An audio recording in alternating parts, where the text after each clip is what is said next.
നിങ്ങൾ 70-ാമത്തെ വയസ്സ് വരെ മരിക്കുന്ന അതിനുള്ളിൽ എന്തെങ്കിലും സംഭവിച്ചു പോയി കഴിഞ്ഞാൽ നിങ്ങളെ ഫാമിലിക്ക് എന്തിട്ട് മനസ്സിലാകും. ഈ ഒരു ഫിനാൻഷ്യൽ ഫ്രീഡം എന്ന് പറഞ്ഞിട്ട് ഇപ്പൊ എല്ലാരും പറയുന്നുണ്ടല്ലോ, financial freedom. What actually is financial freedom എന്ന് പറയുന്നത്? കംപ്ലീറ്റ്ലി നമുക്ക് ന്യൂ ജനറേഷനെ തള്ളി പറയാൻ പറ്റൂല എന്നുള്ളത്. കാരണം അവർ ഒരു കാര്യം ഉറപ്പിച്ചിട്ടുണ്ട്, എനിക്ക് അന്നുണ്ടായ ബുദ്ധിമുട്ട് ഇനി എൻ്റെ ലൈഫിൽ എനിക്ക് ഒരിക്കലും കാണാൻ. അതെ അതെ ജിയോ വന്നതിന് ശേഷമാണ് എല്ലാവരും ഇന്റർനെറ്റ് ഇത്ര ഈസി ആയിട്ട് വരാൻ തുടങ്ങി. അതെ, മണീൻ്റെ കാര്യത്തിൽ ആൾക്കാർ എന്ത് ചെയ്യൂല, ടെൻഷൻ, അത് അവോയ്ഡൻസ് എന്ന് പറയുന്നൊരു സാധനം വരുന്നത്. ഞാൻ നേരത്തെ പറഞ്ഞതുപോലെ നെഗ്ലിജൻസും ആണ്, ആ ചിന്തയെ വെക്കുന്നില്ല.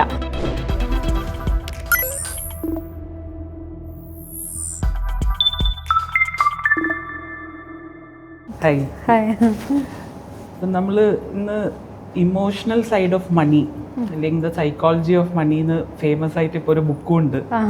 അപ്പോൾ അതിൻ്റെ അകത്തുള്ള നമ്മൾ പലതും കേൾക്കുന്നുണ്ടല്ലോ, ഈ മണി റിലേറ്റഡ് ആയിട്ടുള്ള ആസ്പെക്ട്സിനെ കുറിച്ചുള്ള ഡിസ്കഷനാണ്. അപ്പം ഈ ഒരു നമ്മളിപ്പം ഈ മണി ലോജിക്കലാണോ ഇമോഷണൽ ആണോ ഈ സ്പെൻഡിങ്, അതിനെ പറ്റിയിട്ട് നമുക്കൊന്ന് ഡിസ്കസ് ചെയ്യാം. മണി എന്ന് പറയുന്നത് നമുക്കതിനോടൊരു ആറ്റിറ്റ്യൂഡ്, ഒരു ഇമോഷണൽ കണക്ഷനൊക്കെ ഉണ്ട്. അപ്പോൾ അത് എവിടെ നിന്ന് വരുന്നു എന്ന് ചോദിക്കുകയാണെങ്കിൽ ഫ്രം ദി വെരി ഏർലി നമ്മളെ ചൈൽഡ്ഹുഡിൽ നിന്ന് നമുക്ക് കിട്ടിയേക്കുന്ന ഒരിതുണ്ട് അല്ലേ. അത് വീട്ടിലൊരു ചെറിയ പൈസ എടുക്കുന്നതാണെങ്കിലും അതിനെ സ്പെൻഡ് ചെയ്യുന്നതാണെങ്കിലും കുട്ടികളും കാണുന്ന ഒരു കാര്യമാണ് അല്ലേ. അപ്പോൾ ചില വീട്ടിൽ നന്നായിട്ട് സ്പെൻഡ് ചെയ്യുന്നതായിരിക്കും, അത് സാധനം വാങ്ങി കൊണ്ടുവരുന്നതാണെങ്കിലും അത് യൂസ് ചെയ്യുന്നതാണെങ്കിലെല്ലാം അത് വേറെ തന്നെ ഒരു സ്റ്റൈലായിരിക്കും. ചില വീട്ടിലെന്ന് വെച്ച് കഴിഞ്ഞാൽ അതിന് അത്യാവശ്യം നല്ല സ്ട്രിക്റ്റ് ആയിരിക്കും.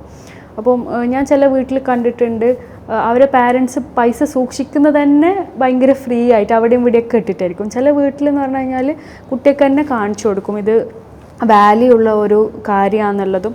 മണി എന്ന് പറയുന്ന ഒരു കാര്യം കൊടുക്കുന്ന സമയത്താണ് നമുക്ക് വേറൊരു സാധനം കിട്ടുന്നതെന്നുള്ള ഒരു ബേസിക് ഒരു കുട്ടിക്ക് പറഞ്ഞു കൊടുക്കേണ്ട കാര്യമില്ല. അപ്പം അങ്ങനെയാണ് നമുക്ക് മണീനോടൊരു കണക്ഷൻ വരുന്നത്. We start learning about money, അല്ലെങ്കിൽ മണീനോട് എന്ത് ആറ്റിറ്റ്യൂഡ് കീപ്പ് ചെയ്യണം എന്നുള്ളത് വെരി യങ് ഏജിൽ നമ്മൾ തുടങ്ങുന്ന ഒരു കാര്യമാണ്. പിന്നെ നമ്മൾ വലുതാകുമ്പോൾ നമുക്ക് പറഞ്ഞിരുന്നതെന്ന് വെച്ച് കഴിഞ്ഞാൽ പൈസ കിട്ടാൻ വേണ്ടിയിട്ടാണ് നിങ്ങൾ ജോലി എടുക്കുന്നത്, അല്ലെങ്കിൽ പഠിക്കുന്നത് തന്നെ ഭാവിയിൽ പൈസ കിട്ടാൻ. അപ്പോൾ നമ്മളൊരു ബേസിക് കാര്യം തന്നെയാണ് നമുക്ക് മണീനോടുള്ള ഒരു അറ്റാച്ച്മെൻറ്റ്, അല്ലെങ്കിൽ മണി സ്പെൻഡിങ്ങിൻ്റെ ഒരു കൾച്ചർ, നേച്ചർ എന്നൊക്കെ പറയുന്നത്. പക്ഷെ ഇവിടെ നമ്മൾ പറഞ്ഞ പോലെ ഇപ്പം മഞ്ജിത ചോദിച്ചല്ലോ, ലോജിക്കലി ആണോ മണി സ്പെൻഡ് ചെയ്യുന്നത്, ഇമോഷണലി ആണോ എന്നുള്ളത്. എനിക്ക് തോന്നുന്നു ആകെ ഒരു 1% ആൾക്കാർ മാത്രമേ ലോജിക്കലി സ്പെൻഡ് ചെയ്യുന്നുള്ളൂ. എല്ലാവർക്കും ഒരു ഇമോഷണൽ അറ്റാച്ച്മെന്റ് മണീനോടുണ്ട്. രണ്ടാമത്തത് നിങ്ങൾ പറഞ്ഞതിനോട് എനിക്ക് ഒരു ക്വസ്റ്റ്യൻ ആയിട്ട് ചോദിക്കാനുള്ളത്, ചൈൽഡ്ഹുഡ് മുതലേ ഉള്ള ഒരു ബിഹേവിയർ ആണ് മണിയിൽ കയറാൻ. പക്ഷെ ഇന്നത്തെ ജനറേഷനിൽ നമ്മളത് കാണുന്നില്ല. അപ്പം ചൈൽഡ്ഹുഡിൽ ഇപ്പോൾ അവരെ ഫാമിലി അങ്ങനെ സ്പെൻഡ് ചെയ്യിപ്പിച്ചില്ലെങ്കിൽ കൂടി ഇന്നിപ്പം ഇന്നത്തെ ജനറേഷന് ഒന്നിനോടും ഒരു അറ്റാച്ച്മെന്റ് ഇല്ല, ഒരു കമ്മിറ്റ്മെന്റ് ഇല്ല, ഒരു എത്തിക്സ് വെക്കുന്നില്ല. മണി സ്പെൻഡ് ചെയ്യുന്ന രീതി നോക്കിയാൽ തന്നെ ഇപ്പോൾ ഒരു സാലറി 50,000 ഉണ്ടെങ്കിൽ 45,000 മുകളിലേക്ക് ആൾക്കാർ എന്ത് വെച്ചിട്ടുണ്ട്, EMI കമ്മിറ്റ്മെന്റ്സ് വെച്ചിട്ടുണ്ട്. അപ്പം അത് എങ്ങനെയാണ് ആ ഒരു ഹാബിറ്റ് എങ്ങനെ മാറ്റാൻ പറ്റും? ഒന്നെന്ന് പറഞ്ഞു കഴിഞ്ഞാൽ ഇത് ഫോം ചെയ്ത് വരുന്നത് ആക്ച്വലി നമ്മുടെ ഈ ഒരു ചൈൽഡ്ഹുഡ് ആണെങ്കിലും നമ്മളെ എക്സ്പോഷറിനനുസരിച്ചും നമ്മളെ അവെയർനെസ്സിനനുസരിച്ചും ആളുകൾ പല രീതിക്ക് മാറിപ്പോകുന്നുണ്ട്. കാരണം വീട്ടിൽ വേറെ തന്നെ അവസ്ഥയാണെങ്കിലും ഭാവിയിൽ അവർ പഠിച്ച് അവരുടെ ഇൻഫർമേഷൻസ് കിട്ടുന്ന സമയത്ത് വൃത്തിയിൽ പൈസ മാനേജ് ചെയ്യുന്ന ആൾക്കാരെയും നമ്മൾ കണ്ടിട്ടുണ്ട്. പക്ഷെ കമ്മിങ് ടു ഇപ്പം തൊയ്ബ് പറഞ്ഞ ഒരു കാര്യത്തിലേക്ക് നമ്മൾ വരികയാണെങ്കിൽ, പോസ്റ്റ് കൊറോണയ്ക്ക് ശേഷം കുട്ടികളിലാണെങ്കിൽ അല്ലെങ്കിൽ നമുക്ക് എല്ലാവർക്കും തന്നെ ഒരു കൾച്ചറൽ ഷിഫ്റ്റ് വന്നിട്ടുണ്ട്. പണ്ട് നമ്മൾ ഒരു മാളിൽ പോകുമ്പോൾ കാണുന്ന ആൾക്കാരുടെ ഒരു ജനക്കൂട്ടമല്ല നമ്മളിപ്പം കാണുന്നത്. ഇപ്പം നമ്മൾ മാളുകളുടെ മുന്നിൽ ക്യൂസ് കൂടിയിട്ടാണ് കണ്ടത്. കാരണം പണ്ട് ഒരു വീക്കെൻഡ് സ്പെൻഡ് ചെയ്യുക എന്ന് പറഞ്ഞു കഴിഞ്ഞാൽ വീട്ടിൽ ചിലപ്പോൾ നല്ലൊരു ഭക്ഷണം വാങ്ങി എല്ലാവരും കൂടെ ഷെയർ ചെയ്ത് കഴിക്കുന്ന ഒരു രീതിയാണെങ്കിൽ ഇന്നത് ഭയങ്കര അധികം ഷിഫ്റ്റ് മാറിയിട്ട് എല്ലാവരും ടൗണിലേക്ക് പോകുന്നു, മാളിൽ സ്പെൻഡ് ചെയ്യുന്നു, അല്ലെങ്കിൽ നമ്മൾ എൻ്റർടൈൻമെൻറ്റ്സിന് കുറേ കൂടെ. കാരണം ആ കൊറോണയ്ക്ക് നമ്മളെല്ലാവരെയും ഒന്ന് ഒതുക്കി എന്ന് പറയുന്ന ഒരു വീട്ടിൽ ഇട്ട സമയത്ത് പിന്നെ നമ്മളത് കിട്ടിയപ്പോൾ നമ്മളെല്ലാവരും എന്ത് ചെയ്തിട്ടുണ്ട്, ഓവറായിട്ട് ഇതിനോട് എക്സ്പോസ് ചെയ്യുക ചെയ്തത്. എൻ്റർടൈൻമെൻറ്റ് ഒന്ന് ഇപ്പം നിങ്ങൾ പറഞ്ഞ പോലെ വീക്കെൻഡ്സ് ആൾക്കാർ കൂടുതൽ സ്പെൻഡ് ചെയ്യാൻ തുടങ്ങിയത്, അല്ലെങ്കിൽ വീക്കെൻഡ്സിന് ഒരു എൻ്റർടൈൻമെൻറ്റ് എന്നുള്ളൊരു സംഭവത്തിലേക്ക് എത്തിയത് വിഷ്വലി ആൾക്കാർ ഇതൊക്കെ കാണാൻ തുടങ്ങി. ജിയോ വന്നതിന് ശേഷമാണ് എല്ലാവരും ഇന്റർനെറ്റ് ഇത്ര ഈസി ആയിട്ട് അതിന്റെ കൂടുതൽ ഇൻഫ്ലുവൻസേഴ്സ് വന്നു. അപ്പം അതാണ് ഇപ്പൊ ഈ അടുത്തൊരു ഇൻഫ്ലുവൻസർ ഒരു വീഡിയോ ഇട്ടിരുന്നു, ഒരു മാരേജിന്റെ കാര്യം. ഞാൻ ആളെ പേര് പറയുന്നില്ല, പേര് ഓർമ്മയില്ല. പറഞ്ഞു നിങ്ങൾ ഇൻഫ്ലുവൻസേഴ്സ് ചെലവാക്കുന്നവർ ചെലവാക്കില്ലേ, അവർക്ക് പലതും ഫ്രീയും പ്രൊമോഷൻ കിട്ടുന്നത്. അത് നമ്മളെ നല്ല രീതിയിൽ ഇൻഫ്ലുവൻസേഴ്സ് എന്നുള്ള വാക്ക് നമ്മൾ ഇൻഫ്ലുവൻസ് ചെയ്യുന്നുണ്ട്. അത് ഇൻഫ്ലുവൻസ് ചെയ്തിട്ടാണ് ആൾക്കാർ സ്പെൻഡ് ചെയ്യാൻ തുടങ്ങിയത്. ഒന്നത്.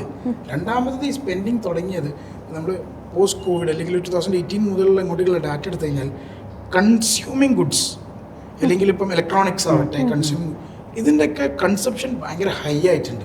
അതിന് മെയിൻ റീസൺ EMIs വന്നതാണ്. നോ കോസ്റ്റ് EMI എന്ന സംഭവം. ശരിക്കും നോ കോസ്റ്റ് EMI അല്ല, അതിന് ഒരു പ്രോസസിംഗ് ഫീ ഉണ്ട്.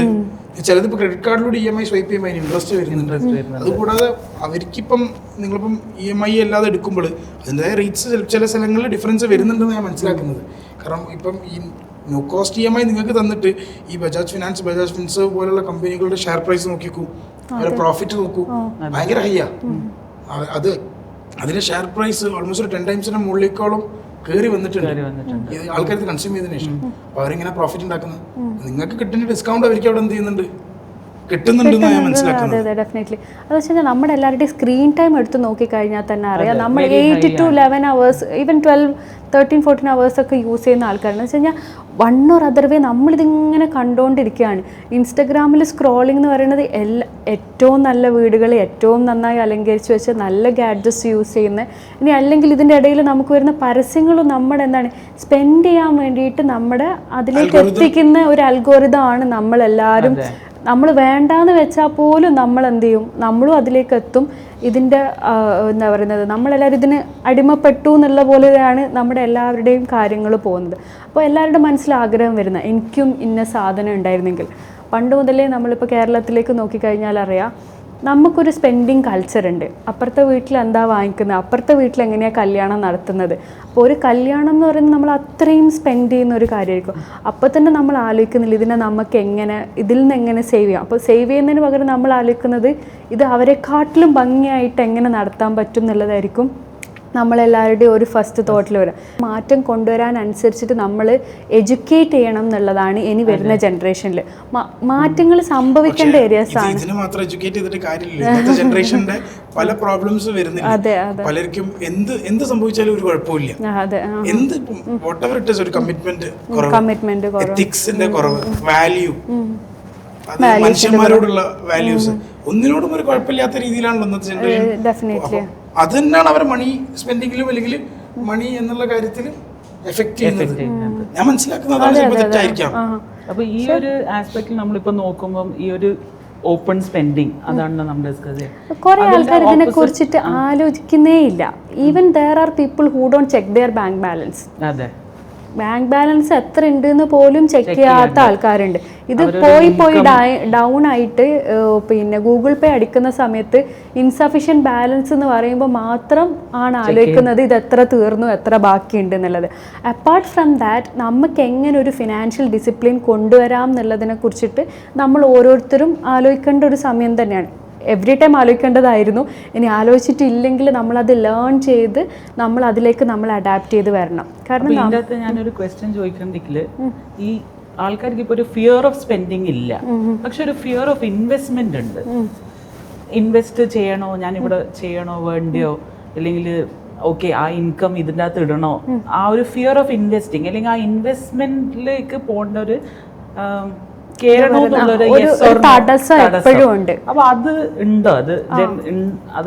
ജനറലി വരാൻ കാരണം ചിലപ്പോൾ ഇൻവെസ്റ്റ്മെന്റിനെ കുറിച്ച് അവർക്ക് നല്ലൊരു ഇൻഫർമേഷൻ ഒക്കെ അവിടുന്ന് ഇവിടുന്നൊക്കെ കിട്ടിയിട്ടുണ്ടാവും.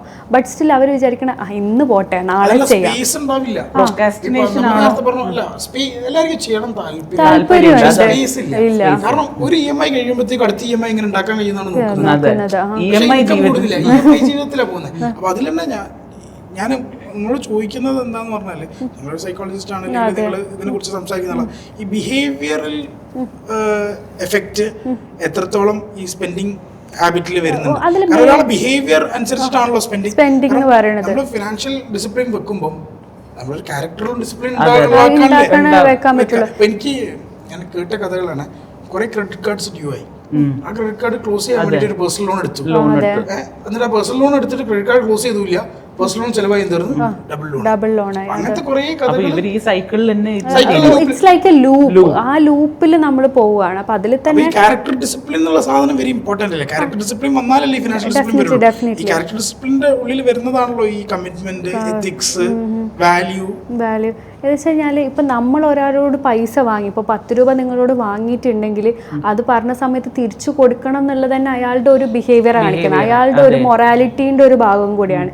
പിന്നെ ബേസിക്കലി ഏതൊരു ബിഹേവിയറും നമ്മളൊരു മോഡലിംഗ് എന്ന് പറയുന്ന ഒരു സാധനമുണ്ട്, ഒരു ലേൺഡ് ബിഹേവിയർ ഒക്കെ ആയിരിക്കും. നമ്മൾ കുറേ സാധനം കണ്ടുപഠിക്കുകയാണ്. പിന്നെ ഈ പറഞ്ഞതുപോലെ നമ്മളെ ചെറുപ്പത്തിൽ നിന്ന് പഠിപ്പിച്ചതിനെക്കാട്ടിലും വ്യത്യസ്തമാവുന്നുണ്ട് നമ്മുടെ ഇപ്പം തൊയ്യബ് പറഞ്ഞതുപോലെ മാറുന്നുണ്ട്. കാരണം നമ്മൾ ഈ ഡിജിറ്റലി കൺസ്യൂം ചെയ്യുന്നതിലെ ഡിഫറൻസും കാര്യങ്ങളൊക്കെ ആയിട്ട് അതിലുള്ളൊരു ഷിഫ്റ്റും ചേഞ്ചും നമ്മൾ കാണാനിടയാവുന്നുണ്ട്.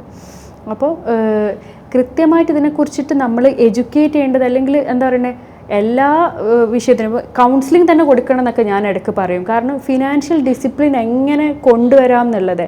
കാര്യം അവരറിഞ്ഞിരിക്കണം അവരുടെ കയ്യിൽ എന്താ ഉള്ളതെന്ന്. They just know that I have 50,000 salary അല്ലെങ്കിൽ 1 lakh salary, and people are jumping from one job to another. Just പൈസ കൂടുതൽ സാലറിയിലേക്ക് അവർ ചിലപ്പോൾ എത്തുന്നുണ്ടാവും, പക്ഷെ അവർ പിന്നെയും സെയിം സ്ട്രഗിളിലൂടെ ആയിരിക്കും കടന്നു പോകുന്നുണ്ടാവുക. ലൈക്ക് നമ്മൾ പല EMIs എടുത്തിട്ടുണ്ടാവും. ഐഫോൺ വേണം എന്നുള്ളത് മസ്റ്റ് ആയിട്ടുള്ള ഒരു കാര്യമായിട്ട് ആൾക്കാർ കാണുന്നത്. ഐഫോണിനോ ഈ ഇലക്ട്രോണിക് സാധനത്തിനോ നമ്മൾ EMI എന്നുള്ള സംഭവത്തിന് പോകാൻ പാടില്ല. അതെ അതെ, ലോൺ എടുക്കാം. അപ്പം ഞാനൊക്കെ ലോൺ ഉണ്ട്, നല്ല രീതിയിൽ EMIs കൊടുക്കുന്ന ആളാണ്. പക്ഷെ നമ്മളൊക്കെ ഒരു കൊലാട്രൽ, അപ്രീഷിയേറ്റിംഗ് കൊലാട്രൽ ഉണ്ടെങ്കിൽ അതിന്റെ അഗേൻസ്റ്റ് മാത്രമേ നമ്മൾ എന്ത് ചെയ്യുള്ളൂ, ലോൺ എടുക്കുള്ളൂ. കാരണം ഇപ്പൊ എനിക്കൊരു 8% റേറ്റ് ഓഫ് ഇൻട്രസ്റ്റിന് എനിക്കൊരു കാർ ലോൺ കിട്ടി. ആ കാർ ഒരിക്കലും അപ്രീഷിയേറ്റിംഗ് അസറ്റ് അല്ല, ഞാൻ ഒരിക്കലും അത് പറയുന്നില്ല. പക്ഷേ ഒരു 50 ലക്ഷം റുപ്യന്റെ കാർ ഞാൻ വാങ്ങുകയാണെങ്കിൽ 10 lakhs ലോൺ പേയ്മെന്റ് കൊടുത്താൽ 40 lakhs ഓൾമോസ്റ്റ് ഒരു 7 years ലോൺ ഇടാണെങ്കിൽ 50,000-55,000 rupees എന്തുണ്ടാവും EMI. പക്ഷേ ഈ ഒരു കാർ എന്ന് പറഞ്ഞ ഒരു ആവശ്യത്തിനുള്ള സാധനം വാങ്ങണമെങ്കിൽ വാങ്ങാം. പക്ഷെ ഇതിന്റെ കൂടെ തന്നെ അയാൾക്ക് എന്താണ് ഒരു മ്യൂച്വൽ ഫണ്ടോ ഇതേ കോർപ്പസ് ഉള്ള ഒരു അസറ്റ് അവിടെ വേണം. അതൊരു 15% 14% ഗ്രോ ചെയ്യുകയാണെങ്കിൽ അയാൾക്ക് എൻഡ് ഓഫ് ദി ഡേ നോക്കുമ്പോൾ പൈസ അപ്രീഷിയേറ്റ് ചെയ്യുന്നു. 7 കൊല്ലം കഴിഞ്ഞിട്ട് ഇയാൾ ഇതേ സെയിം ലൂപ്പിൽ പോകാന്ന് വിചാരിച്ചോ, 7 കൊല്ലം കഴിഞ്ഞിട്ട് 50 lakhs വാങ്ങിയ കാറിന് ഓൾമോസ്റ്റ് 20-25 lakhs വിൽക്കാൻ പറ്റും. ഈ 50 lakhs മ്യൂച്വൽ ഫണ്ട് എങ്ങനെ വഴി 1.5 കോടി രൂപ ആയിട്ടുണ്ടാവും. ഈ 40 lakhs ലോൺ എടുത്തൊരു 46 lakhs ഇൻട്രസ്റ്റ്, 6 lakhs ഇൻട്രസ്റ്റ് വരുന്നുള്ളൂ. പക്ഷെ ഇപ്പുറത്ത് ഇയാൾക്ക് എന്തായി, ഈ 50 lakhs മ്യൂച്വൽ ഫണ്ട് 1 കോടി ആയിരിക്കും അപ്രീഷിയേറ്റ് ആയി. 7 കൊല്ലം കൊണ്ട് എങ്ങനെ പോയാലും എല്ലാ മ്യൂച്വൽ ഫണ്ട്സ് എന്തുണ്ട് 100% കയറിയുണ്ട്. അപ്പം ഈ ഒരു കറക്റ്റ് അനാലിസിസ് വേണം. നമ്മൾ ലോൺ എടുക്കുന്നുണ്ടെന്നുണ്ടെങ്കിൽ നമ്മൾ ലോൺ എടുക്കുന്നത് എന്തുകൊണ്ട്, ഈ നോ കൊലാട്രൽ ലോൺ ആണ് ഏറ്റവും വലിയ ഡിസിപ്ലിൻ ഇല്ലായ്മ. നമ്മൾ വെറുതെ അടിക്കാണ്, ഇൻട്രസ്റ്റ് മാത്രം അടിക്കാം. കൊലാട്രൽ ഇല്ലെങ്കിൽ ഇപ്പം ചില സംഭവത്തിൽ ഇപ്പം കാർ എടുക്കുകയാണെങ്കിൽ കാറിന് എന്താ കൊലാട്രൽ, ആരും മ്യൂച്വൽ ഫണ്ടോ വീടിന്റെ ആധാരം കൊടുത്തിട്ടൊന്നുമല്ലോ കാർ വെഹിക്കിൾ ലോൺ എടുക്കുന്നത്. ആ വെഹിക്കിൾ തന്നെ കൊലാട്രൽ. പക്ഷെ അത് ഡിപ്രീഷിയേറ്റിംഗ് അസറ്റാണ്. പക്ഷെ ഒരു വെഹിക്കിൾ എടുക്കുന്നതിന് മുന്നേ നമ്മൾ ചിന്തിക്കണം, ഈ വെഹിക്കിൾ എടുക്കാനുള്ള കപ്പാസിറ്റി നമുക്ക് ഉണ്ടോ, ഇതിന് ഇക്വലന്റ് ആയിട്ടുള്ള അസറ്റ് അവിടെ ബിൽഡ് ചെയ്തിട്ടുണ്ടോ. അപ്പൊ ആൾക്കാർ ചോദിക്കും നീ എന്തിനെങ്ങനെ എടുക്കുന്നത്, ഈ സാധനം എന്തിനെടുത്താൽ നമ്മൾ നോക്കുന്നതെന്ന് വെച്ചാൽ ഈ ഒരു ടൈം കൊണ്ട് ഓക്കെ ഐ ഹാഡ് ബിൽഡ് ഒന്ന് അതല്ലെങ്കിൽ ഒരു 50% എങ്കിലും അസറ്റ് ഞാൻ എന്ത് ചെയ്തിട്ടുണ്ട്, ഉണ്ടാക്കിയിട്ട് അതവിടെ വെച്ചിട്ടുണ്ട്. അപ്പൊ അതിന്റെ ഒരു ക്യാഷ് ഫ്ലോനെ കൊണ്ട് ഞാൻ എന്ത് ചെയ്യുന്നുണ്ട്, EMI അടിക്കുന്നുണ്ട്. അതിന്റെ പുറമേയുള്ള പൈസ ഞാൻ പിന്നെ റീഇൻവെസ്റ്റ് ചെയ്യുന്നുണ്ട്. ഒരു 50 lakhs മ്യൂച്വൽ ഫണ്ട് ഉണ്ടെങ്കിൽ ഡെറ്റിൽ ഇൻവെസ്റ്റ് ചെയ്താൽ പോലും ഒരു നല്ല ഗവൺമെന്റ് സെക്യൂരിറ്റീസ് ബോൺസിനൊക്കെ G-Secsനൊക്കെ 10% ഇൻട്രസ്റ്റ് നമുക്ക് കിട്ടും. 50 lakhs 5 ലക്ഷം രൂപ. അതിൽ തന്നെ വേറൊരു കാര്യം എന്ന് പറഞ്ഞാൽ മ്യൂച്വൽ ഫണ്ട്സിനെ കുറിച്ചിട്ട് ആൾക്കാർ അവെയർ അല്ലാന്ന് ഒന്നും. രണ്ടാമത്തെ മ്യൂച്വൽ ഫണ്ട്സിനോട് ആൾക്കാർക്ക് താല്പര്യമില്ല. ബിക്കോസ് ഇതൊരു ഇൻസ്റ്റന്റ് ഗ്രാറ്റിഫിക്കേഷൻ അല്ലല്ലോ, പെട്ടെന്ന് അവർക്ക് റിസൾട്ട് കിട്ടുക. ഇവർക്ക് അറിയില്ല. 2 എന്ന് പറയുമ്പോൾ ഓണെ സർഫസ് ലെവലിൽ നോക്കുന്ന സമയത്ത് ഇത് കുറേ കാലം കഴിഞ്ഞിട്ടല്ലേ, ഇതിവിടെ വെച്ചിട്ട് ഇത് ഗ്രോ ചെയ്യുന്നുണ്ട്. അപ്പൊ ആ ലെവൽ, ആ ആംഗിളിൽ ചിന്തിക്കാൻ പറ്റുന്നില്ല എന്നുള്ളത്. ഹ്യൂമൻ സൈക്കോളജിനെ ഇന്നത്തെ കാലത്തൊരു നോ സ്ട്രിങ്സ് അറ്റാച്ച് എന്നൊക്കെ പറഞ്ഞിട്ട് ഈ അറ്റാച്ച്മെന്റ് ഇല്ലായ്മ. കാരണം ഈ നമ്മൾ ഇൻവെസ്റ്റ്മെന്റിനോട് നമുക്ക് അറ്റാച്ച്മെന്റ് ഇല്ലാത്തത് കൊണ്ടാണല്ലോ അതിനെ ഗ്രോ ചെയ്ത് വലുതാക്കാനുള്ള ഒരു ട്രീ. പലരും അങ്ങനെ തന്നെ. നിങ്ങൾ പറഞ്ഞ മാതിരി ഒറ്റയടിക്ക്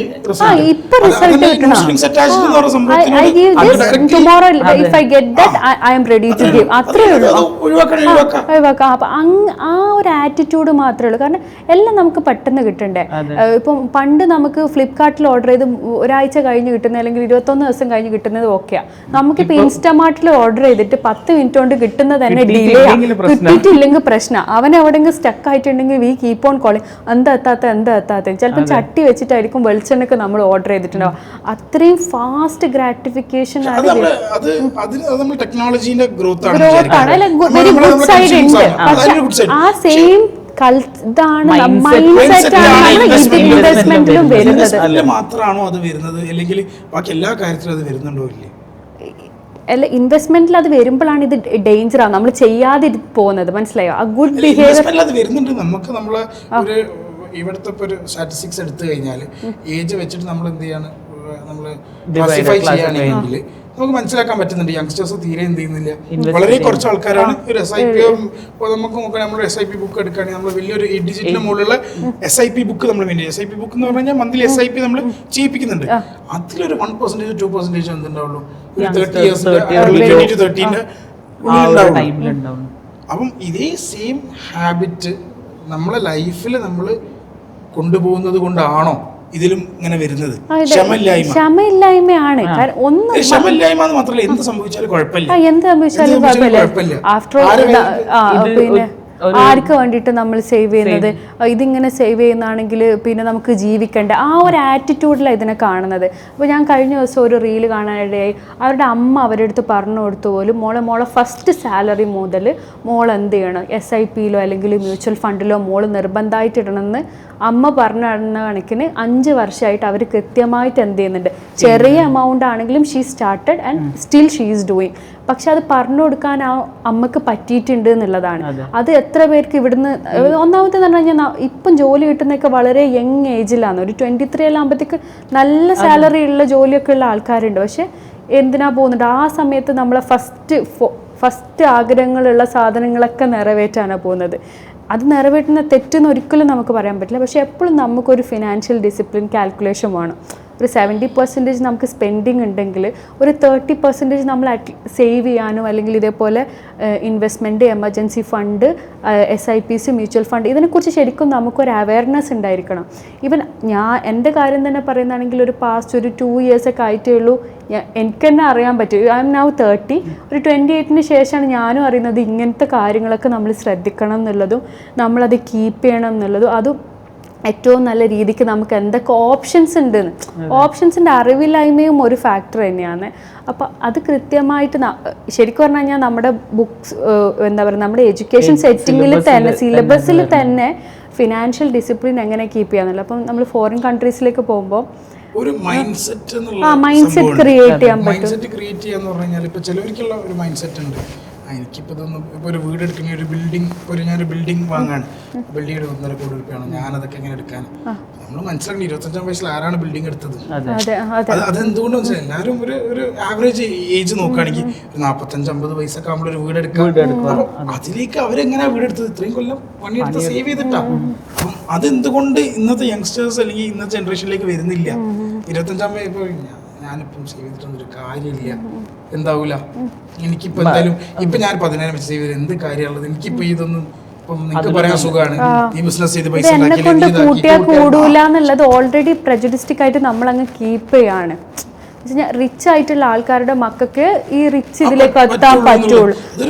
പക്ഷെ റോങ് മൈൻഡ് സെറ്റ് ആണ്. പ്രോപ്പർലി പ്ലാൻ ചെയ്യുകയാണെങ്കിൽ നമ്മുടെ ഇപ്പോഴത്തെ പ്ലാനിങ് കറക്റ്റ് ആയിട്ട് പോവുകയാണെങ്കിൽ നമുക്കും അതേ ലൈഫ് സ്റ്റൈലിലേക്ക് നമ്മളെ എത്തിക്കാൻ പറ്റും. അതെ, ടൈം കൊടുക്കണം, എത്തിക്കാൻ പറ്റും. അതാണ് ഞാൻ പറയുന്നത്, എല്ലാത്തിനും ടൈം വേണം. ഡിസിപ്ലിൻ ആണ്. അത് ടൈം കൊടുക്കല്ലോ, നമ്മൾ പറ്റിക്കലാവരുത്. അതെ ഒരു ടൈം കൊടുക്കാം, 10 years ടൈം കൊടുക്കാം. 10 years ടൈം കൊടുക്കുമ്പോൾ 2 കൊല്ലം കഴിയുമ്പോൾ ഒരു ചെറിയ എമർജൻസി മ്യൂച്വൽ ഫണ്ട് എടുത്ത് ഇതേ സെയിം ബിഹേവിയർ ഇതിന്റെ കൂടെ തന്നെ നമുക്കൊരു ഗ്രോത്ത്. ടൈം കൊടുക്കുന്നതിൽ പറ്റിക്കല് വരാൻ പാടില്ല, നമ്മോട് ചെയ്യുന്ന പറ്റിക്കലാണ്.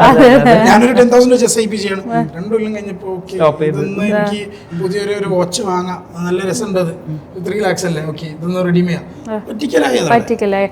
അതിലെന്ന് പറഞ്ഞു കഴിഞ്ഞാൽ നമുക്ക് അതിന്റെ കൂടെ പാരലലി ഒരു ഗ്രോത്ത് മൈൻഡ് സെറ്റും കൂടെ വേണം.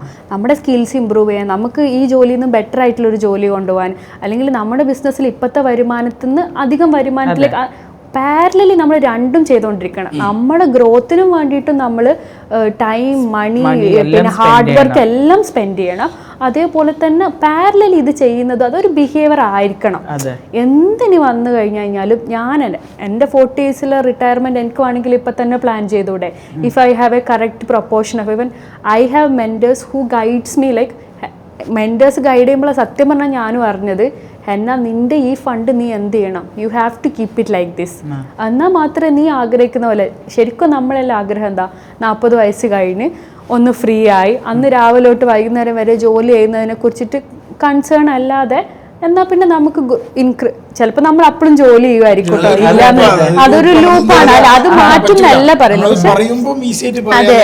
പിന്നെ പണ്ട് എന്ന് പറഞ്ഞു കഴിഞ്ഞാൽ ഇപ്പോൾ കേരളത്തിലൊരു കൾച്ചർ എന്ന് പറഞ്ഞാൽ നല്ലൊരു ഗവൺമെന്റ് ജോലി കിട്ടുക, എന്നിട്ട് ഗവൺമെന്റിൽ നിന്ന് വിരമിക്കുന്ന സമയത്ത് നമുക്കൊരു പെൻഷൻ ഉണ്ടാവുന്നത്. പക്ഷെ ഇപ്പം അതല്ല, ആൾക്കാർക്കൊക്കെ ഷിഫ്റ്റ് ഉണ്ടായി. പക്ഷെ അങ്ങനത്തെ ഒരു പെൻഷൻ നമുക്ക് കിട്ടാൻ പാകത്തിലുള്ള ഒരു മ്യൂച്വൽ ഇൻവെസ്റ്റ്മെന്റ്സ് നമുക്ക് ഉണ്ടെങ്കിൽ. ഞാനൊരു കാര്യം പറയാം, ഞാനിപ്പോൾ എൻ്റെ ഫ്രണ്ട്സിനോടൊക്കെ പറയാൻ 1 lakh സാലറി 20,000 SIP ചെയ്തോ 55 വയസ്സിൽ കിട്ടിയിട്ട് എന്താക്കണം. അപ്പം ഞാൻ ചിന്തിക്കുന്നത് എന്തായാലും എൻ്റെ ഫാദറിന് പ്രോബ്ലംസ് ഒരു 55 years ഉണ്ടാവും. എൻ്റെ പപ്പയ്ക്ക് ഇപ്പോൾ 55 വയസ്സിൽ 10 കോടി കിട്ടിയാൽ 30 പൊട്ടിക്കേണ്ട രീതിയിൽ പൊട്ടും. അപ്പം നമുക്ക് ഏജ് ഒന്നും ഒരു മാറ്ററില്ല. 50 വയസ്സിൽ കിട്ടിയാൽ എന്താ പ്രശ്നം, 50 വയസ്സിൽ കിട്ടിയാൽ നമ്മൾ എൻജോയ് ചെയ്യും. എൻജോയ് എന്തായാലും ചെയ്യാൻ പറ്റും. അപ്പൊ ഇന്ന് എൻജോയ് ചെയ്യാൻ പറ്റില്ല, അന്നും എൻജോയ് ചെയ്യാൻ പറ്റില്ല. അപ്പൊ ഏതെങ്കിലും ടൈമിൽ എൻജോയ് ചെയ്യാൻ പറ്റുന്നില്ല, അങ്ങനെ എന്തിച്ചൂടെ. ഇന്നിപ്പോൾ 10,000 വെച്ച് ചില്ലറ എൻജോയ് ചെയ്യാൻ പറ്റും. അന്ന് 50 ആകുമ്പോൾ ഒരു 10-25 CR മിനിമം കോർപ്പസ് ആയി കഴിഞ്ഞാൽ അന്ന് എൻജോയ് ചെയ്യണ ലെവലിൽ നിങ്ങൾ ഒന്ന് ചിന്തിച്ചു നോക്കൂ. അപ്പം അതും ഒരു വ്യത്യാസമാണ്. പാസ്റ്റ് 2-3 years ആയിട്ട് ഞാൻ ഹൈലൈറ്റ് ബിസിനസ് പാർക്കിലാണ് കൂടുതൽ ടൈം സ്പെൻഡ് ചെയ്യുന്നത്, താമസിക്കുന്നത് അവിടെ. അവിടെയാണ് ആൾക്കാർ വന്നിട്ട് ഇരുന്നിട്ട് ഗ്രോത്തിനെ പറ്റിയിട്ടും ഗോൾസിനെ പറ്റിയിട്ടും അച്ചീവ്മെൻറ്റ്സിനെ പറ്റിയിട്ടും സംസാരിക്കുന്നത്. പക്ഷെ അതിനെക്കുറിച്ച് അതിൽ നമ്മൾ ഇൻവോൾവ് ആകുമ്പോൾ നമ്മൾ തന്നെ നമ്മുടെ പ്ലാനിങ്സും കാര്യങ്ങളൊക്കെ ബെറ്റർ ആക്കാൻ ശ്രമിക്കുന്നുണ്ട്. അപ്പോൾ നമ്മൾ എപ്പോഴും ശ്രദ്ധിക്കേണ്ടതാണ് which circle that we belongs to. നമ്മൾ ആരോടാണ് കൂടുതൽ ടൈം സ്പെൻഡ് ചെയ്യുന്നത്, നമ്മൾ എങ്ങനെ സെറ്റ് ചെയ്യുന്നു എന്നുള്ളതും ഈ നമ്മുടെ ഇൻഫ്ലുവൻസ് ചെയ്യുന്ന ആൾക്കാർക്ക് ഉള്ള അവയർനെസ്സിനെ കുറിച്ചിട്ടും നമ്മൾ ഒന്നും കൂടെ റീചെക്ക് ചെയ്യേണ്ട ആവശ്യമുണ്ട്. എന്നോടിപ്പോൾ ഞാൻ നിങ്ങളോട് വന്നിട്ട് പറയണേ നമുക്ക് ഇന്നത് ചെയ്തു നോക്കാം, ഇത് ഭയങ്കരമായിട്ടും ഫണ്ട് കിട്ടും, നമുക്കിങ്ങനെ even we have seen people going to the loop of money chain and things like എത്ര കേസുകൾ നമുക്ക് നല്ലൊരു സ്റ്റാറ്റിസ്റ്റിക്കലി നമുക്ക് കാണാൻ പറ്റുന്നതാണ്. നല്ല എന്താ പറയുക, ഇതിനെ കുറിച്ചിട്ട് ഫിനാൻഷ്യൽ നോളജ് ഉള്ള ഡിസിപ്ലിൻ ഉള്ള ആൾക്കാരും ഈ ലൂപ്പിൽ പോയിട്ട് വീഴുന്നതായിട്ട് നമ്മൾ കണ്ടിട്ടുണ്ട്. Even during the time of their retirement ആയിരിക്കും ചിലപ്പോൾ അവരിതിൽ പോയിട്ട് ഓൾറെഡി ഉണ്ടാക്കി വെച്ച അസറ്റ്സ് ഒക്കെ കൊണ്ടുപോയി കളഞ്ഞിട്ടുണ്ടാവുക. ഈ ഒരു ഫിനാൻഷ്യൽ ഫ്രീഡം എന്ന് പറഞ്ഞിട്ട് ഇപ്പൊ എല്ലാവരും പറയുന്നുണ്ടല്ലോ, financial freedom. What actually is financial freedom എന്ന് പറയുന്നത്? നമ്മൾ അത് ഈ ഇപ്പൊ ഫീമെയിൽ സൈഡ് ഇപ്പൊ ഒരു ജെൻഡർ ഇത് എടുത്ത് നോക്കിയാല് അപ്പൊ അവരും ഇൻവെസ്റ്റ് ചെയ്യണം നമ്മൾ പറയല്ലോ. നമ്മളിപ്പോ ഒരു ഇൻവെസ്റ്റ്മെന്റ് ഓർ സേവിങ്സ് ഹാബിറ്റ് നോക്കുകയാണെങ്കിൽ ലേഡീസിനാണ് കൂടുതൽ, ഫീമെയിൽ. നമ്മൾ ചെറുപ്പം മുതലേ കാണുന്നുണ്ടോ, നമ്മൾ വീട്ടിലൊരു പോസ്റ്റ് ഓഫീസിന്റെ ഒരു ലേഡി വരുന്നുണ്ട്, മിനിമം കുറെയെങ്കിലും വെക്കുന്നുണ്ട്. വളരെ ചെറുപ്പത്തിൽ ഞാൻ കണ്ടിട്ടുള്ളതെന്ന് വെച്ചാൽ ഈ മന്ത്ലി വരുന്ന ഒരു ചേച്ചി ഉണ്ട്. ഈ ചേച്ചി എന്തിനാ വരുന്നത്, ഈ ചേച്ചി 250 rupees കളക്ട് ചെയ്യാനാണ് വരുന്നത്. പക്ഷെ എന്റെ ഓർമ്മയിൽ പറഞ്ഞാൽ ബൈ ദി ഏജ് ഓഫ് 18 ഉപ്പാക്ക് നല്ലൊരു ഫണ്ട് എവിടുന്ന് വന്നിട്ടുണ്ട്. നമ്മളിപ്പോ അതിനെ എഡ്യൂക്കേറ്റ് ചെയ്ത് കുറെ ആൾക്കാർക്ക് മനസ്സിലാക്കിയിട്ടുണ്ട്. പക്ഷെ അത് യങ്സ്റ്റേഴ്സ് അല്ല ചെയ്യുന്നത്, കുറച്ച് പ്രായമുള്ള ഇവർക്ക് LIC-യിലും അതുപോലെ തന്നെ പോസ്റ്റ് ഓഫീസിലൊക്കെ പൈസ ഇവർ നിങ്ങൾക്ക് ഇങ്ങനെ പൈസ തരുന്നത് ഒന്നെങ്കിൽ അവർ ലെൻഡ് ചെയ്യും, രണ്ടാമത്തെ അവർ ഇക്വിറ്റി മാർക്കറ്റിൽ പൈസ ഇട്ടിട്ട് അതിന് റിട്ടേൺസ് ആക്കി തരാം. അറൗണ്ട് 15-16% കാഗർ ഒരു 25 കൊല്ലത്തേക്ക്. ഇപ്പം നിങ്ങൾക്ക് കുറേ പ്ലാൻസ് കാണാം. ഇപ്പം നമുക്കൊരു ജോലി കിട്ടിക്കഴിഞ്ഞാൽ ഒരു 5-6 കൊല്ലം നമുക്ക് കറക്റ്റ് ശമ്പളം വന്നു കഴിഞ്ഞാൽ നമ്മളെ ബാങ്കിൽ നിന്ന് വിളിക്കും, HDFC, ICICI വിളിക്കും. പേഴ്സണൽ ലോൺ അല്ല ഞാൻ ഉദ്ദേശിച്ച, പേഴ്സണൽ ലോണിന്റെ കാര്യമില്ല.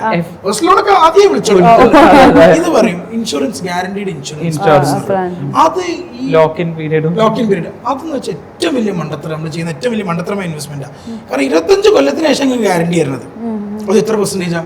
7.5% maximum returns compound annual growth is just 7.5%. അപ്പം നിങ്ങൾ ഒറ്റ കാര്യം ചെയ്താൽ മതി, അവർക്ക് എങ്ങനെ 25 കൊല്ലത്തിന് ശേഷം നിങ്ങൾക്ക് ഗ്യാരണ്ടി തരാൻ പറ്റുന്നു? അവർ പൈസ അവിടെ ഇൻവെസ്റ്റ് ചെയ്യുന്നത്, they are investing in mutual funds or equities, bonds, അല്ലെങ്കിൽ ഒരു മിക്സ്ചർ അല്ലെങ്കിൽ ഒരു ബാസ്ക്കറ്റിൽ അവർ ഇൻവെസ്റ്റ് ചെയ്തിട്ടാണ് നിങ്ങൾക്ക് പൈസ തരുന്നത്. അപ്പോൾ അവർക്ക് എങ്ങനെ ഗ്യാരണ്ടി തരാൻ പറ്റും? 7% നിങ്ങൾക്ക് തരാൻ പറ്റും? കാരണം കഴിഞ്ഞ 25 കൊല്ലത്തെ ഹിസ്റ്ററി എടുത്ത് കഴിഞ്ഞാൽ മിനിമം 13-14% റിട്ടേൺസ് കിട്ടിയിട്ടുണ്ട്. അപ്പം ആൾക്കാർ ഇപ്പോൾ മനസ്സിലാക്കിയിട്ട് അത് ചെയ്യാതെ LIC ചെയ്യാതെ ഡയറക്റ്റ് ഇക്വിറ്റി അല്ലെങ്കിൽ ഡയറക്റ്റ് മ്യൂച്വൽ ഫണ്ട് ഇൻവെസ്റ്റ് ചെയ്യാൻ തുടങ്ങി. നടുവിലുള്ള ഇവരെ സ്പേസ് എന്തായി ആ മാർജിൻ നമുക്ക് കിട്ടി. പക്ഷെ വേറൊരു കാര്യം എന്താണെന്ന് വെച്ച് കഴിഞ്ഞാൽ കംപ്ലീറ്റ്ലി നമുക്ക് ന്യൂ ജനറേഷനെ തള്ളി പറയാൻ പറ്റൂല എന്നുള്ളത്. കാരണം പുതിയ വരുന്ന ആൾക്കാരിൽ എന്ന് വെച്ച് കഴിഞ്ഞാൽ പണ്ട് സാമ്പത്തികമായിട്ട് ബുദ്ധിമുട്ടിയിട്ട് നല്ല ജോലിയിൽ എത്തിപ്പെട്ട കുറേ നല്ല even my clients and friends I have seen like അവർ ഒരു കാര്യം ഉറപ്പിച്ചിട്ടുണ്ട്, എനിക്ക് അന്നുണ്ടായ ബുദ്ധിമുട്ട് ഇനി എൻ്റെ ലൈഫിൽ എനിക്ക് ഒരിക്കലും കാണാൻ. അതുകൊണ്ട് ഡെഫിനറ്റ്ലി ഇതിനെക്കുറിച്ച് പഠിച്ച ഞാൻ പല മ്യൂച്വൽ ഫണ്ട്സിനെയും SIPസിനെയും കുറിച്ച് അറിയുന്നത് എന്ന് വെച്ച് കഴിഞ്ഞാൽ ഇതേപോലത്തെ നല്ല ഫ്രണ്ട്സ് പറഞ്ഞിരുന്നുണ്ട്. കാരണം അവരിതിനെക്കുറിച്ച് പഠിച്ചിട്ടുണ്ട്.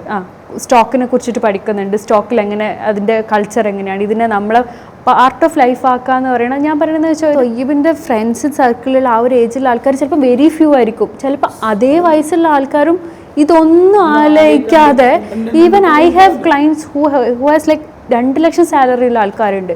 പക്ഷെ ബൈ ദി ടൈം അവർ ഗേൾ ഫ്രണ്ടും കാര്യങ്ങളും അങ്ങനെയല്ല, not a negative side am saying they just spending like anything like they don't have. അവർക്ക് ഇപ്പോഴും കുറേ ലോണും EMIയിലും അപ്പുറം ദേ ഹാവ് നത്തിങ്. മനസ്സിലായോ?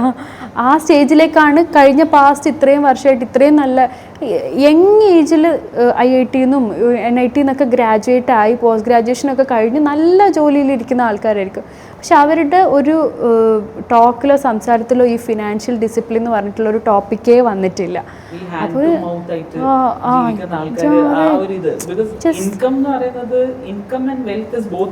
ഡിഫറെന്റ്. അത് ഇപ്പം പറയുന്നത് നമ്മുടെ ബിഹേവിയർ, ഈ വെൽത്ത് ബിൽഡിംഗ് എന്ന് പറയുന്നത് ഒരു ബിഹേവിയർ ആസ്പെക്ട് ഉണ്ട്, അതിന്റെ ഒരു ഇമോഷണൽ ആസ്പെക്ട് ഉണ്ട്, എല്ലാം ഉണ്ട്. അപ്പൊ ആ ഇൻകം വന്നുകൊണ്ടിരിക്കുന്നുണ്ടാവും, അതേപോലെ തന്നെ സ്പെൻഡ് ചെയ്യുന്നുണ്ട്. Just thinking about the day. ഇന്നത്തെ കാര്യം കഴിഞ്ഞാൽ മതി. നമ്മളൊരു മാസം ജോലി ചെയ്യുന്നു, മാസം എൻഡ് ആവുന്ന സമയത്ത് നില്ലിലേക്ക് പോകുന്നു, അല്ലെങ്കിൽ അതിനെക്കാട്ടിലും ബാധ്യതകൾ നമ്മൾ ഉണ്ടാക്കി വെച്ചിട്ട് മുന്നോട്ട് പോകുന്ന ഒരു കൾച്ചറൽ തിങ്സ്.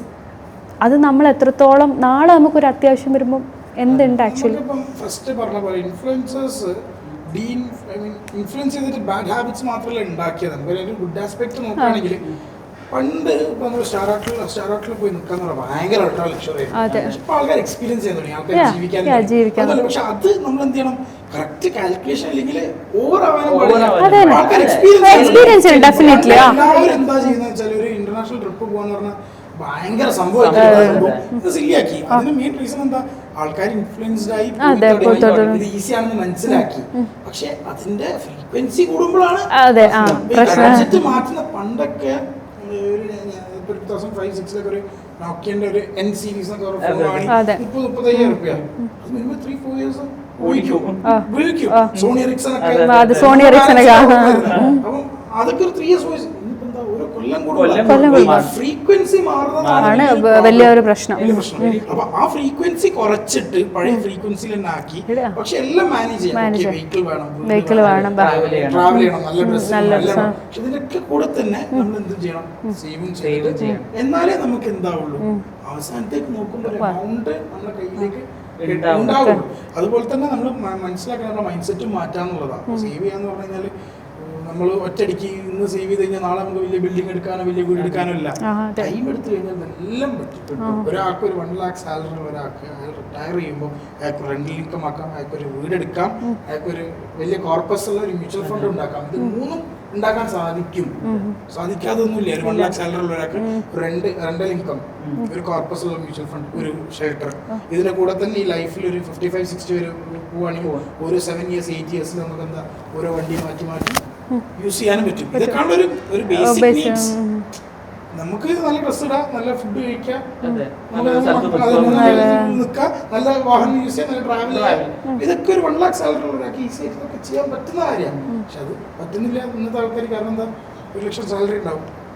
അപ്പം iPhone 17 ഇറങ്ങി കഴിഞ്ഞാൽ ഓക്കെ 10,000 rupees EMI, ഒരു 25,000 rupees കാറിന്റെ EMI, 25,000 rupees credit card, 25,000 rupees rent.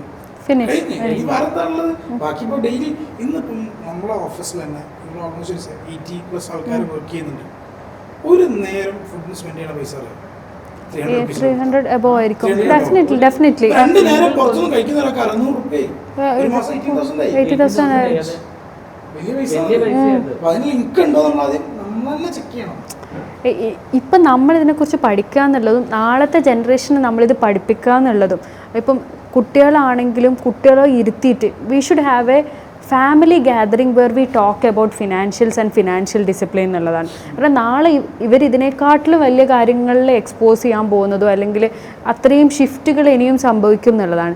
പക്ഷേ നമുക്ക് കൃത്യമായിട്ട് മക്കളെ പഠിപ്പിക്കാനും പറ്റി നമ്മളിലേക്ക് ഈ ബിഹേവിയറൽ ചേഞ്ച് കൊണ്ടുവരാന്ന് പറയുന്നത് അത്ര ഈസി ആയിട്ടുള്ള കാര്യമല്ല. ഇത്രയും കാലം ഇതൊന്നും ശ്രദ്ധിക്കാണ്ട് ജീവിച്ച ഒരാൾക്ക് നാളെ ഇതൊക്കെ ശ്രദ്ധിച്ച് കറക്റ്റ് പ്ലാൻ ചെയ്ത് പോകാന്ന് പറയുന്നത് ബുദ്ധിമുട്ടാണ്. പക്ഷേ വി ഹാവ് ടു ട്രൈ അല്ലേ, നമ്മൾ ഇന്ന് തൊട്ടിട്ട് ട്രൈ ചെയ്യണം. മാറ്റങ്ങൾ നമ്മളിൽ തന്നെ കൊണ്ടുവരണം. പണ്ട് ആൾക്കാർക്ക് ഇതൊന്നും ആലോചിക്കാണ്ട് ജീവിച്ചാലും കുഴപ്പമില്ല. കാരണം എന്താ പറയുന്നത്, കുറേ അസറ്റൊക്കെ ഉള്ളു. ഇപ്പം അങ്ങനെയൊന്നും അല്ല. ഇപ്പം എല്ലാവരും എന്ന് പറഞ്ഞു കഴിഞ്ഞാൽ അവർ തീർത്ത് എല്ലാം തീർന്ന് ഇനി എല്ലാം ഇനി ചുരുക്കാം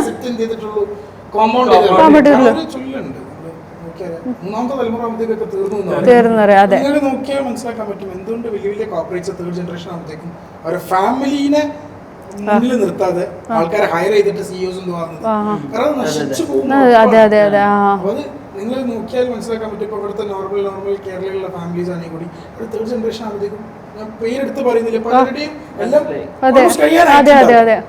പക്ഷേ നല്ല രീതിയിൽ കോർപ്പറേറ്റ് ആയിട്ട് മുന്നോട്ട് പോയ ആൾക്കാരൊക്കെ നിലനിൽക്കുന്നുണ്ട്. അതിന്റെ റീസൺ എന്താ? അവര് കറക്റ്റായിട്ട് സ്ട്രക്ചർ ചെയ്ത് അവരെ കുട്ടികളെ വെറുതെ അതിലേക്ക് ഇമ്പോസ് ചെയ്ത് നിർബന്ധിതമായിട്ട് കൊണ്ടിരിക്കാതെ സംഭവം ചെയ്തതുകൊണ്ടാണ്. കാരണം നമുക്കറിയാം ഉപ്പാപ്പ ഒന്നും ചെയ്തിരുന്നില്ല അല്ലെങ്കിൽ അച്ഛനൊന്നും ചെയ്തിരുന്നില്ല എന്നുള്ള കഥകളൊക്കെ നമ്മൾ. അച്ഛൻ ആകെ കൂടെ എന്താ ചെയ്തത്, ഈ സ്ഥലം എഴുതി കൊടുത്തു, മറ്റേ സ്ഥലം എഴുതി കൊടുത്തു, അപ്പുറത്തെ സ്ഥലം വാടക വാങ്ങാൻ ഫിനിഷ് അതാ. പക്ഷെ നമ്മളെല്ലാവരും ആ ഒരു ലൂപ്പ് ഇനി നമുക്കൊന്നും ചെയ്യാൻ പറ്റുന്നൊരു ലൂപ്പൊന്നുമല്ല. ഇനി നമ്മൾ ചെയ്താൽ മാത്രമേ നമുക്കുള്ളൂ എന്നുള്ള അവസ്ഥയിലേക്ക് ഓൾമോസ്റ്റ് എല്ലാവരും ആയിക്കഴിഞ്ഞിട്ടുണ്ട്. അപ്പോൾ ഇനി സീരിയസ് ആയിട്ട് നമ്മൾ ഇതിനെക്കുറിച്ചിട്ട് ചിന്തിച്ചിട്ടില്ലെങ്കിൽ ചൈൽഡ്ഹുഡ് മുതലേ നമ്മുടെ ഒരു ഫാമിലി എന്ന് പറയുന്നത് ഫാമിലി ആയിട്ട് തന്നെ ആ ഒരു കോഹസീവ്നെസ്സിൽ നമ്മൾ നിന്നിട്ട് നമ്മൾ ഫിനാൻഷ്യൽ ഡിസ്കഷൻസ് കൊണ്ടുവരണം. ഹെൽത്താണ്, ഹെൽത്ത് ഡെഫിനറ്റ്ലി. വേറെ ഒന്നല്ലേ, വേറെ ഒന്നും എമർജൻസി ഉണ്ട്.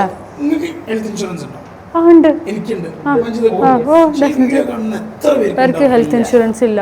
നിർബന്ധമായിട്ട് ഈ ഹെൽത്ത് ഉണ്ടെങ്കിൽ ബാക്കി നിങ്ങൾ എന്ത് ചെയ്തോളൂ, ഒരു തെറ്റില്ലാത്ത രീതിയിൽ എന്ത് ചെയ്യാം, ഇൻവെസ്റ്റ്മെന്റ്സും EMIs ഒക്കെ വെച്ച് കഴിഞ്ഞാൽ കൂടി വലിയ പ്രശ്നമില്ല. കാരണം ഇൻവെസ്റ്റ്മെന്റ് എന്ന് പറയുന്ന സാധനം ഒരിക്കലും ഒരു കമ്മിറ്റ്മെന്റ് അല്ല.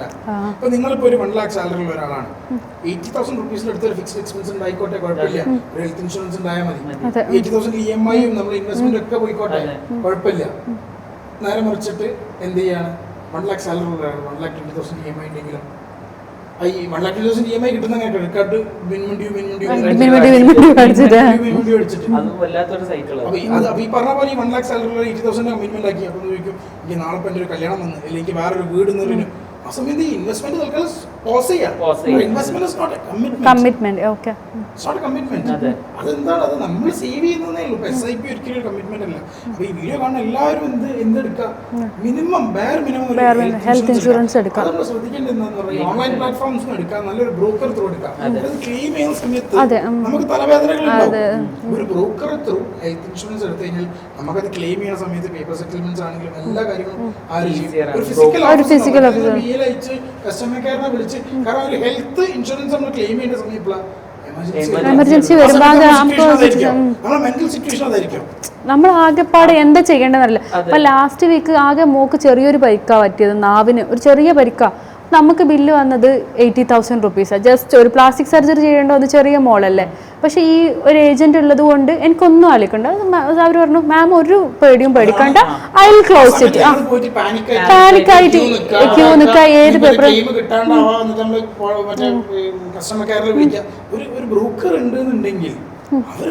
ഫുൾ അസിസ്റ്റ് ചെയ്യും. which makes life ഭയങ്കര ഈസിയർ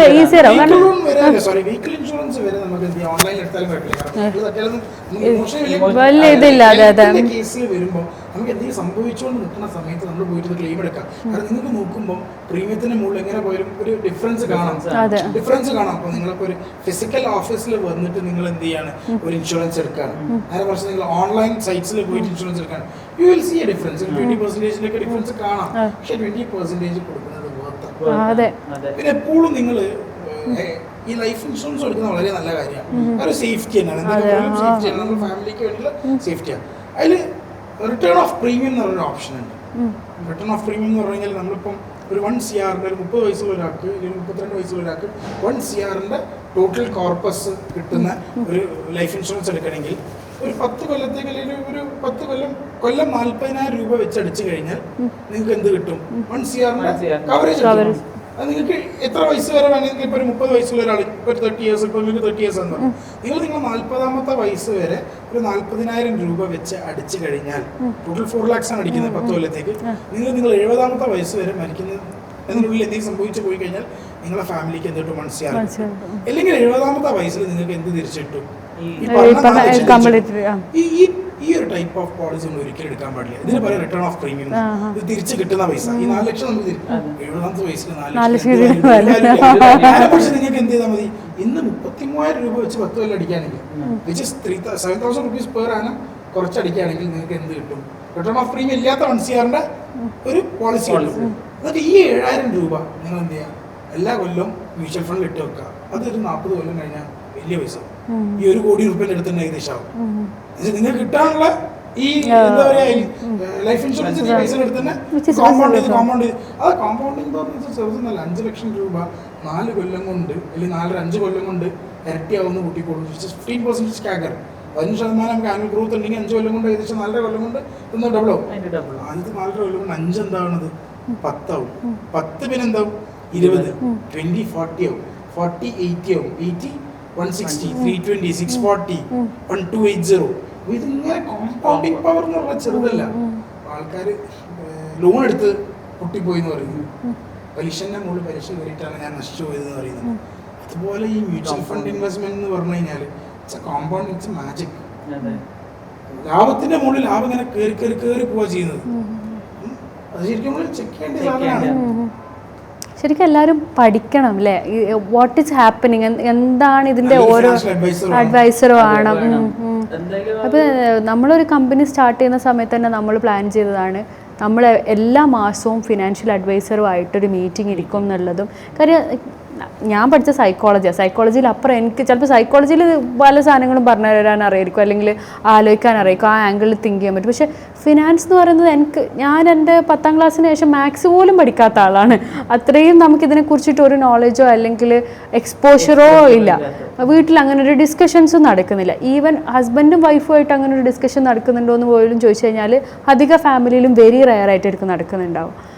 അപ്പോൾ എന്ന് വെച്ച് കഴിഞ്ഞാൽ ഇതിനെക്കുറിച്ച് നമ്മളിനി പഠിച്ചിട്ടില്ലെങ്കിൽ will just leave like that. എന്താ പറയുന്നത്, ഇപ്പോൾ മക്കളുടെ കാര്യത്തിൽ പോലും നമുക്ക് എന്തില്ല ഒരു അഷുറൻസ്, അവർക്കൊരു അസറ്റുമായിട്ടൊന്നും ഇല്ലാത്ത ഒരു അവസ്ഥയിലേക്കായിരിക്കും നമ്മൾ കൊണ്ടുപോകുന്നുണ്ടാവുക.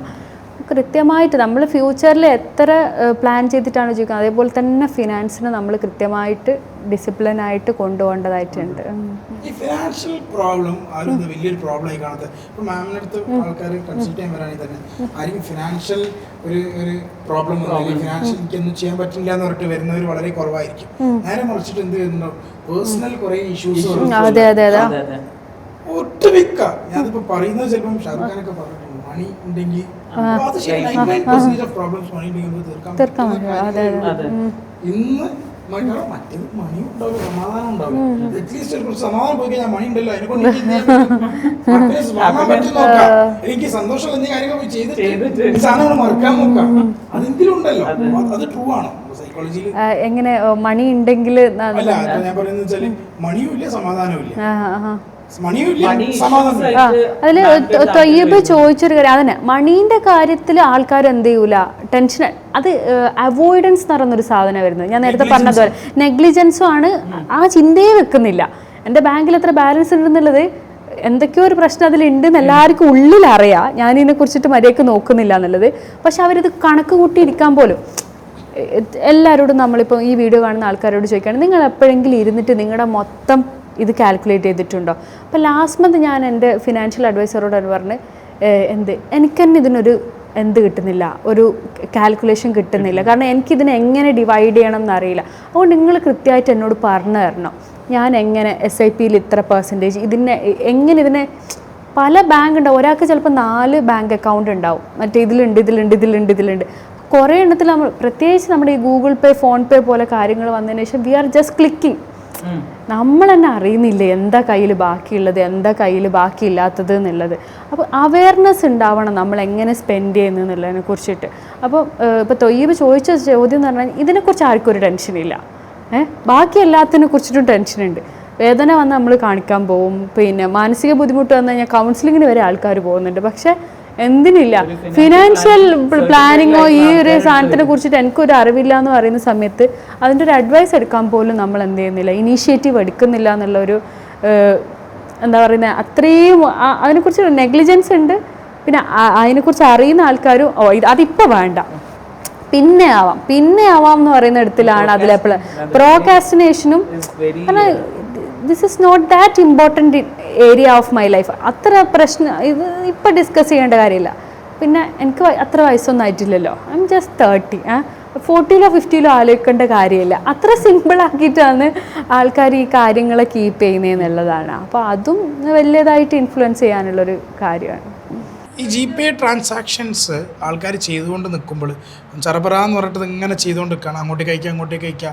അപ്പോൾ നമ്മൾ ചിലവരൊക്കെ ഈ GPay സ്കാൻ ചെയ്ത് കഴിഞ്ഞാലാണ് അറിയുന്നുണ്ടാവുക ഇൻസഫിഷ്യൻറ്റ് ബാലൻസ് എന്നുള്ളത്.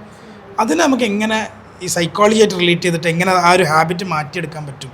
ഹാബിറ്റ് മാറ്റിയെടുക്കുക എന്ന് പറഞ്ഞു കഴിഞ്ഞാൽ നമുക്ക് എന്നാണോ സാലറി വരുന്നത്, അല്ലെങ്കിൽ when is the time of the month നമുക്ക് വലിയൊരു എമൗണ്ട് നമ്മളെ അക്കൗണ്ടിലേക്ക് വരുന്നത്, അന്ന് തൊട്ടിട്ട് നമ്മുടെ പ്ലാനിങ് എങ്ങനെയാണെന്നുള്ളത് നേരത്തെ ചെയ്ത് വെക്കുക എന്നുള്ളതാണ്. ഓക്കെ, നിങ്ങൾക്ക് EMIs ഉണ്ടാവും, ലോൺസ് ഉണ്ടാവും, കാര്യങ്ങളൊക്കെ ഉണ്ടാവും. പക്ഷേ അത് ഏതിലൊക്കെയാണ് പോകുന്നതെന്നുള്ളത് ഒരു റിട്ടേൺ ആയിട്ടൊരു ബുക്കെങ്കിലും ഉണ്ടോ എന്നുള്ളത്, book or Excel sheet or whatever source that you have, നമുക്കത് ഉണ്ടായിരിക്കണം എന്നുള്ളതാണ്. ഇല്ലെങ്കിൽ നമ്മൾ അടിച്ചുവിടും എന്ന് വെച്ച് കഴിഞ്ഞാൽ നേരത്തെ നമ്മൾ ഡിസ്കസ് ചെയ്ത പോലെ തന്നെ ഫുഡ് കഴിക്കുന്നത്. എത്ര ദിവസം നമ്മൾ പുറത്ത് പോയി ഫുഡ് കഴിക്കുന്നുണ്ട്, ഓൾമോസ്റ്റ് എവറി നൈറ്റ് എന്ന് പറഞ്ഞതുപോലെ. ഇതിപ്പം ഇൻസഫിഷ്യൻറ്റ് ബാലൻസ് ആയി വരുന്നത് ഇതൊക്കെ ചെയ്ത് കഴിഞ്ഞാലും ഒരു കാര്യമില്ലാത്തൊരു കാരണം. ഇപ്പം ഒരു 50,000 റുപ്പീസ് സാലറി ഉള്ള ഒരാളായിരിക്കും, അവന് 52,000 റുപ്പീസിന് EMI ഉണ്ടായത് കൊണ്ടാണ് അവൻ എന്ത് ചെയ്യുന്നത്, ഇൻസഫിഷ്യൻറ്റ് ബാലൻസ് ആയി വരുന്നത്. അപ്പോൾ എനിക്ക് തോന്നുന്നത് എന്താണെന്ന് പറഞ്ഞു കഴിഞ്ഞാൽ അവൻ്റെ ഈ ലോൺസ് എല്ലാം കൺസോളിഡേറ്റ് ചെയ്യുക. ഒരു 7 ഇയേഴ്സ് ലോൺ എടുത്തിട്ട് EMI എന്ത് ചെയ്യുക, കുറയ്ക്കുക. 15,000-ലേക്കോ 12,000-ലേക്ക് EMI ആക്കിയിട്ട് ബാക്കി മണി എന്ത് ചെയ്യുക കറക്റ്റ്. എന്നിട്ട് മാം പറഞ്ഞ പോലെ ഈ ബുക്കിലൊക്കെ ഫിനാൻഷ്യൽ സൈഡിൽ നിന്നുള്ള ഒരു അഡ്വൈസ് എനിക്ക് അതാ തരാനുള്ള.